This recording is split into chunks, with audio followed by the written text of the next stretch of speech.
Comment veux-tu que je le sache? J'aime pas cette ambiance. Ah, tu nous casses les oreilles à aboyer. Et toi, arrête de voler les morts. T'as pris les pièces qu'ils Je avaient les ai sur eux. échangés contre des objets de C'est même très valeur. grave, parce que les dieux voient tout. Tu insultes les gens et Et toi, tu les t'as respectes. mordu les pauvres bougres. Et alors, je suis un chien, c'est mon boulot de mordre les gens. Sale forme d'Athénien. Ils parlent de toi. Savez-vous où vous êtes? Regardez autour de vous. Y a-t-il des os à vos pieds? Demandez-leur de vous parler du monstre. Demandez-leur où se trouve la sortie. On n'aurait jamais dû venir en Crète. J'ai toujours eu les îles en horreur. C'est pire qu'en prison. Le labyrinthe. Il doit s'agir du labyrinthe de Knossos. Personne n'est venu là pendant des siècles. C'était la prison du Minotaure.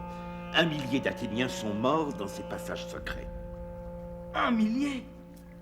C'est un chiffre tout à fait rond. C'est pas la peine d'en rajouter. Le Minotaure a sûrement chargé dans cet endroit et piétiné le même chemin. Le Minotaure? Quand tu dis chargé, est-ce que tu veux dire... Qu'est-ce que tu veux dire? Chargé, c'est charger.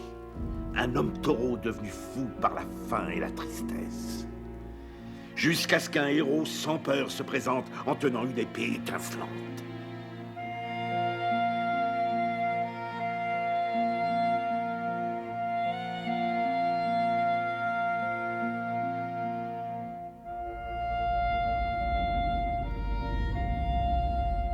Il y a 10 siècles environ, une créature bizarre est venue au monde.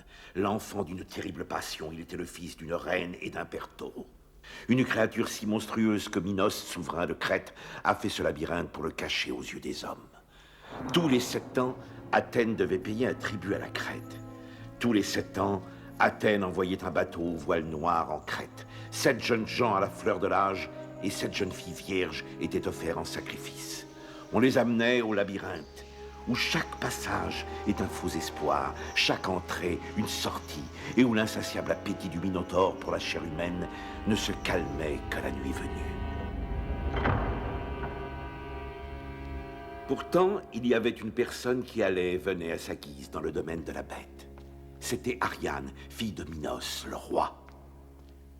Chaque jour, elle rendait visite à la créature, s'occupant d'elle, le cœur rempli de compassion pour ce monstre prisonnier du noir, vivant en reclus avec ses secrets.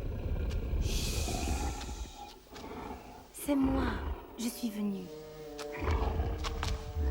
Approche, approche. Elle savait que son cœur était humain malgré son visage, Viens plus près.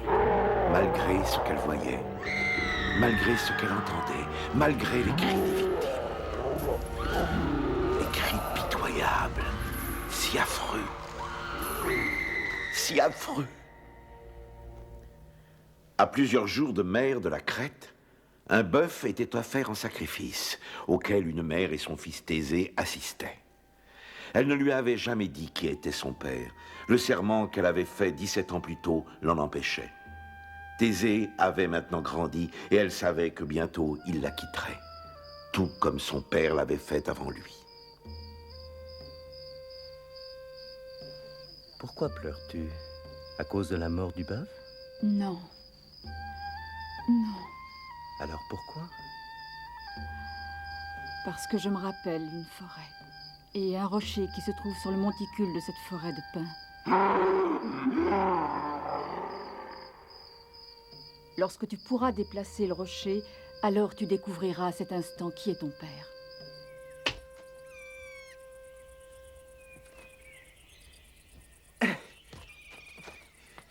Je n'y arrive pas encore. Alors patiente jusqu'à l'été prochain. Pourquoi sembles-tu tellement heureuse? Parce que c'est seulement après avoir bougé ce rocher que tu me quitteras. Jamais. Je t'en fais la promesse. Mais Thésée ne pouvait pas attendre l'été. Matin après matin, il était là, s'acharnant de toutes ses forces contre le rocher, se déchirant les muscles jusqu'au jour où, les cheveux encore baignés par la rosée, il sentit le rocher céder. Alors, d'un dernier effort, il le déplaça.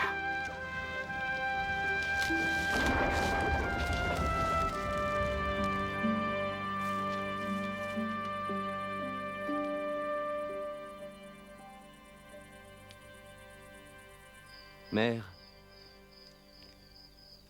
dis-moi si mon père était un grand guerrier. Ton père est roi. Ton père n'est autre qu'Égée, il est roi d'Athènes. Et Thésée, ayant appris l'histoire de sa naissance, se jura d'aller à Athènes se faire connaître de son père. Je reviendrai, mère. Je t'en fais la promesse. Alors va en bateau, Thésée. Évite la route de la côte. Tu rencontreras le danger bien assez tôt. Alors, il a pris un bateau? Non, il a préféré longer la côte pour chasser par des voleurs, des géants, des bandits. Et pendant cette longue randonnée, il tua Procuste qui est là, Siron le noyeur, Sinis le plieur de pain, jusqu'à ce qu'il arrive devant la forteresse d'Athènes dominant la mer au loin. La poussière de ce long voyage encore collée à sa peau, il demanda audience au roi Égée, son père.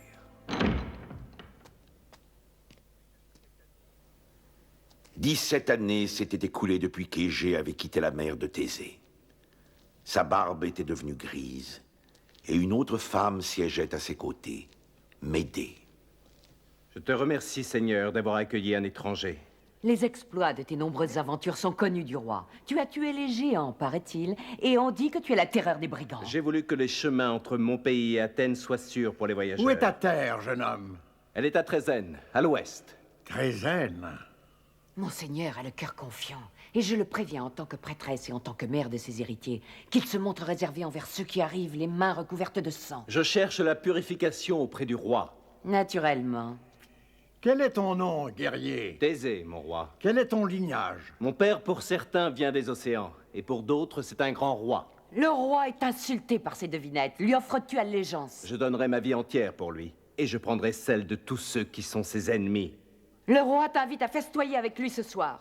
Mais d'abord, va avec sa bénédiction à la rivière. Ses fils peut te purifier. Ensuite seulement, tu seras le bienvenu à Athènes. Ah, je l'aime pas celle-là, on dirait une sorcière. C'était bien une sorcière, mais elle était aussi mère, et elle connaissait Thésée, que rien ne pourrait faire dévier de son chemin, ni l'amour, ni la peur, ni aucune promesse. Thésée se rendit jusqu'à la rivière Céphise, où il se lava et se prépara pour les festivités. Médée, désirant que le royaume échoie à ses fils, prit quelques dispositions. Elle prépara un mélange d'herbes secrètes et d'épices empoisonneuses. Bienvenue, noble héros. Ma reine, mon roi. Pose ton glaive. Pardonne-moi, Seigneur, je le porte en paix. Tiens, ami, prends ce vin et bois-le. Non! Viens, Thésée! Mon fils! Mon fils! Oh!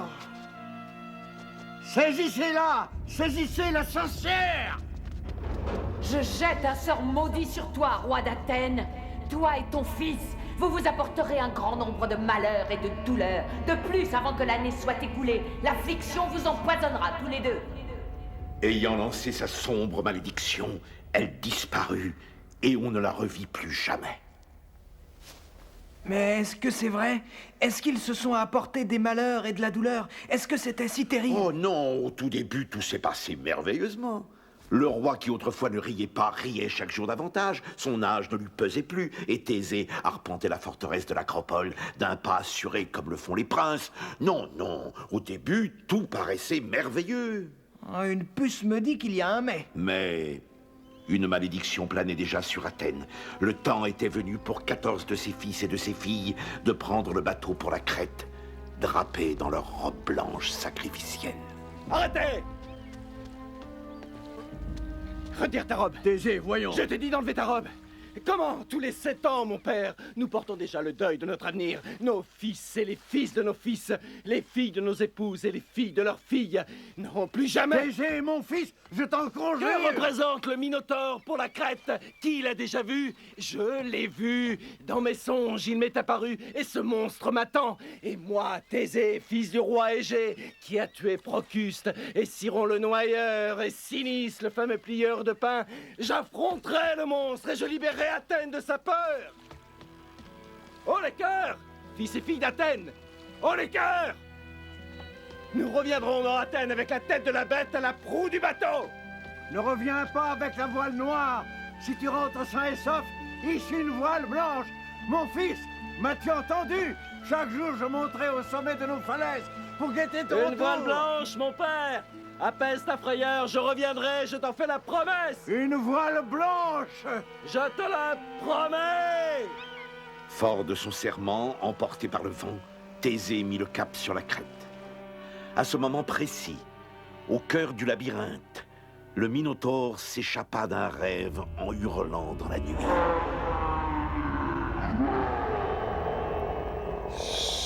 Ce n'est rien.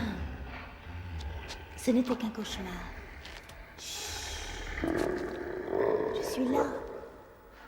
Je vais te parler du monde extérieur, de la lumière du soleil, et puis de la couleur du ciel.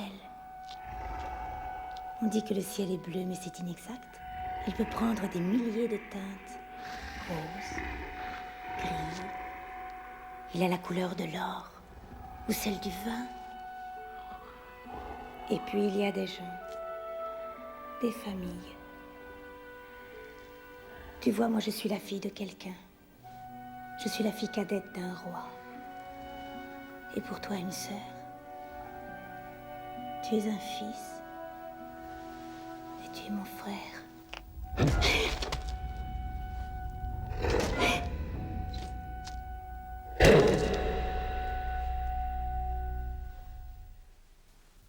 Tandis qu'Ariane quittait les bas-fonds du labyrinthe, livrant à son sort le monstre et ses effrayants secrets, Thésée, l'auguste fils d'Égée, touchait le sol de la crête. Quand les enfants d'Athènes se présentèrent devant Ariane, Thésée, le héros, resta debout en geste de défi.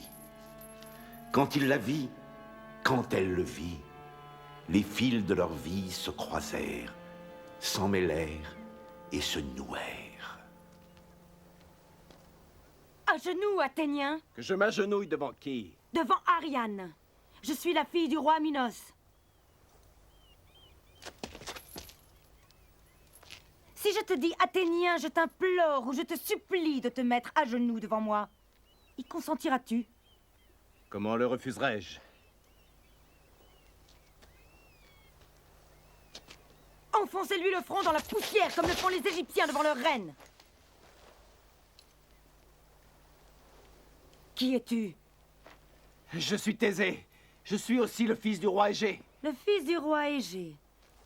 Et tu t'offres en sacrifice au Minotaure? Ou viens-tu pour le tuer? Je me suis conduit comme un fou. Je le crois également. Pour rester aussi courtois envers toi, Ariane. Emmenez-le! Ainsi meurent les ennemis de mon père, le roi! À l'instant où les gardes le relevèrent, il sentit qu'elle exerçait une pression dans sa main. C'était une clé. Elle lui a donné une clé. Nom d'un homme, cette histoire devient passionnante. Thésée était enfermé avec les autres dans le cachot le plus profond du palais. Ceux qui dormaient se débattaient avec leurs cauchemars. Ceux qui ne dormaient pas réfléchissaient à leur destin. La scène de leur mort envahissait constamment leur esprit. Comment allaient-ils mourir? Que ressentiraient-ils? La douleur durerait-elle longtemps ou serait-elle brève? Oh Zeus, viens à mon secours! Athènes, viens à mon secours!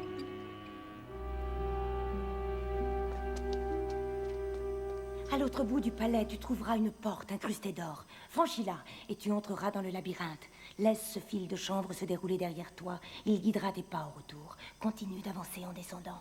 Et au cœur même du labyrinthe, tu trouveras la bête. Pourquoi fais-tu ça pour moi? Parce que le sort jeté sur Athènes menace aussi la Crète. Et à cause de ta façon de me regarder. Comment est-ce que je te regarde? Comme ceci. Et comme cela. Pour quelle raison désires-tu la mort du Minotaure? C'est la honte de ma famille. Et c'est une honte pour moi.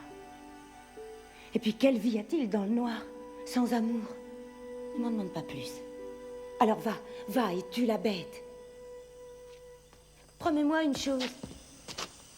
Promets-moi que si tu reviens, tu m'emmèneras avec toi. Je te le promets. Alors Thésée, le héros, ouvrit la grande porte donnant sur le labyrinthe.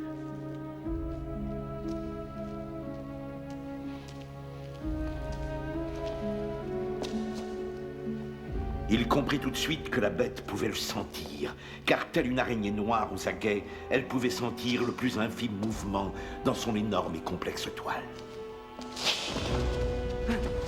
Thésée se figea. Entendait-il les battements de son cœur? Ou étaient-ce ceux de la bête? Oh, qu'est-ce qui s'est passé? Non, non, ne me le dis pas. Non, si, dis-le-moi. Oh, j'en tremble déjà. Thésée rampa jusqu'à l'angle suivant, et jusqu'au prochain, s'enfonçant de plus en plus, sans jamais cesser d'avancer, mais laissant filer le fil, jusqu'à ce que...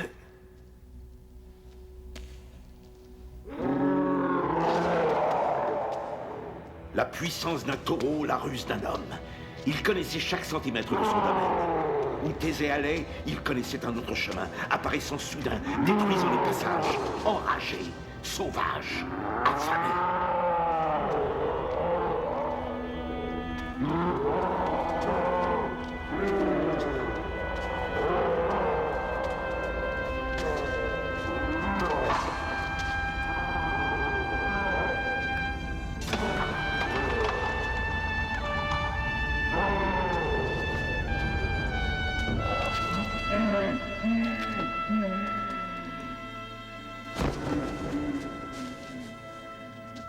Il gisait là, sur le sol, perdant son sang.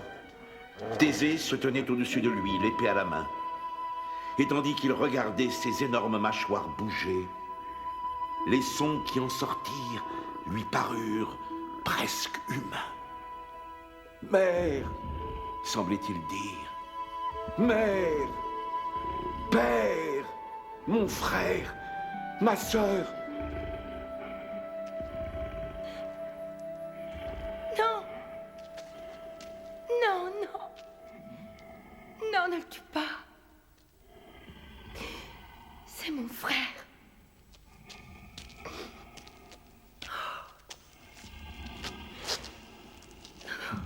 Je t'en prie. C'est mon frère. Va-t'en! Va-t'en! Je suis Thésée, fils du roi Égée!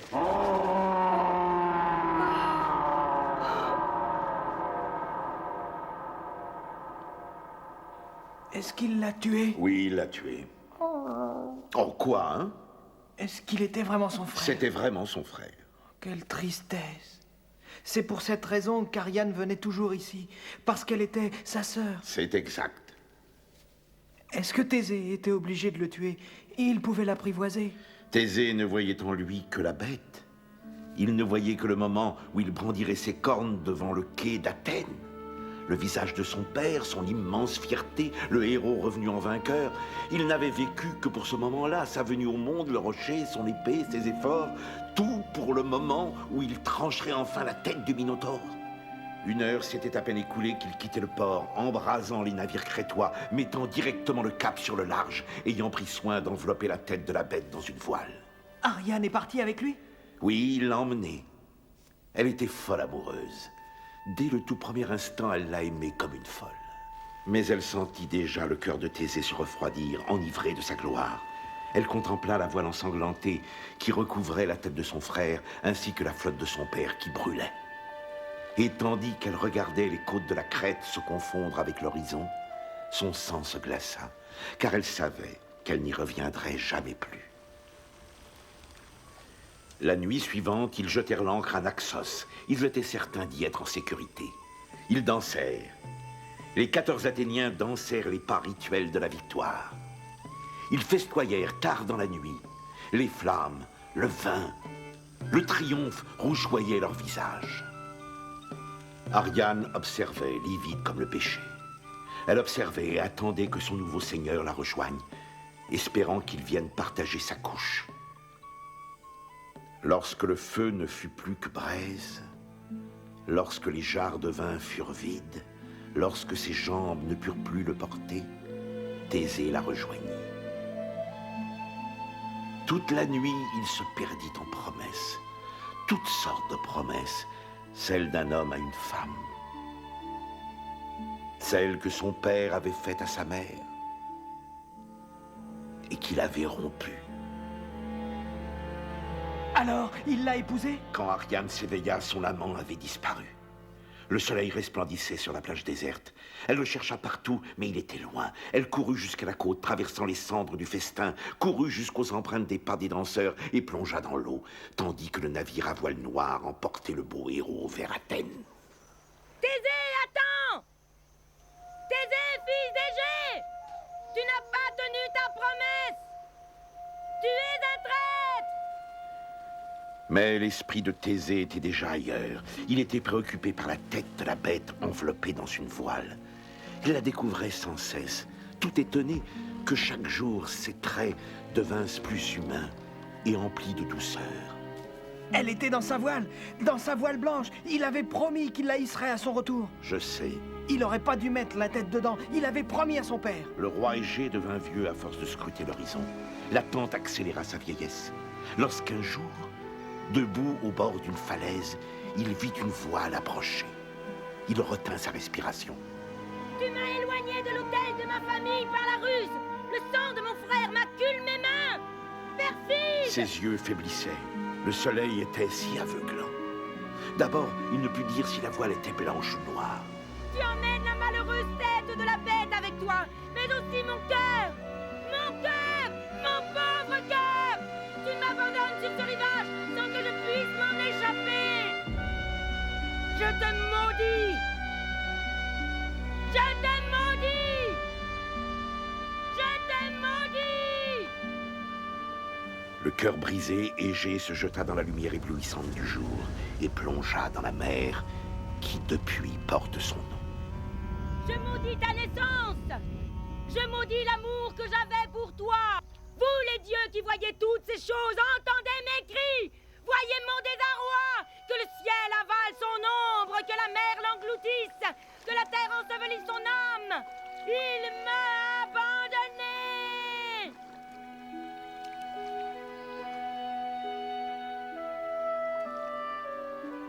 Thésée, fils d'Égée, pourfendeur de taureaux, roi d'Athènes.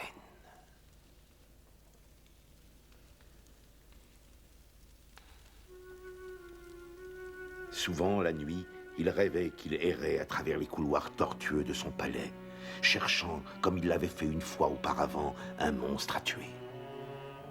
Mais dans ses cauchemars, c'était en fait sa mère, ou son père, ou son propre frère qu'il tuait. Et quand il voyait son reflet dans la glace, c'était le monstre qui avait ses traits.